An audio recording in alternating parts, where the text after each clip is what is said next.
seterusnya kita sambung nilai. Okay, dalam syair ini, nilai yang boleh kita pelajari yang pertama adalah nilai kesedaran. Jadi dalam syair ini penyair sedar akan kesilapan yang dilakukan. Nilai yang kedua adalah nilai bijaksana. Okey, penyair menyarankan agar setiap pasangan bijak dalam menguruskan percintaan mereka.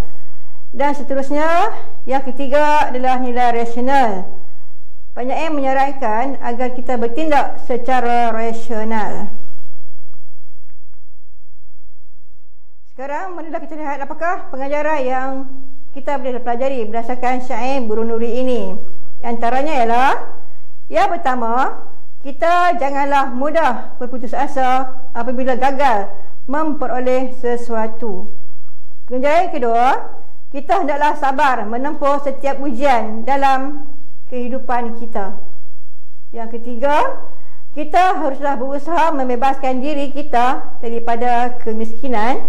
Dan yang terakhir, kita mestilah ikhlas apabila memberikan sesuatu barangan atau perkhidmatan kepada orang lain. Seterusnya,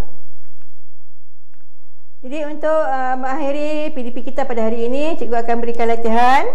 Yang pertama ni, cikgu akan berikan latihan untuk tahap pengesuaian pertama lah, iaitu murid-murid dikehendaki untuk berikan maksud bagi perkataan di bawah.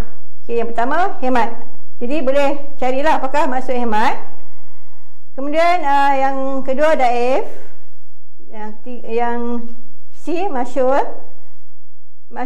Dan yang D adalah sahifah. Jadi murid-murid boleh carilah perkataan-perkataan bagi maksud-maksud bagi perkataan yang telah cikgu senaraikan di sini. Seterusnya kita lihat untuk tahap penguasaan yang kedua. Soalan yang kedua adalah tentang gaya bahasa. Jadi apakah gaya bahasa? Ia mewakili pernyataan di bawah.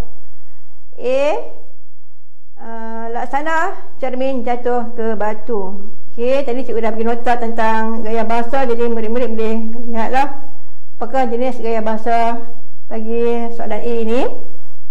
Kemudian yang seterusnya, B, sajak dan nazam banyak tak kena. Okey, seterusnya kita lihat pula soalan yang ketiga. Soalan yang ketiga ni adalah tahap pengesuaiannya adalah TP3.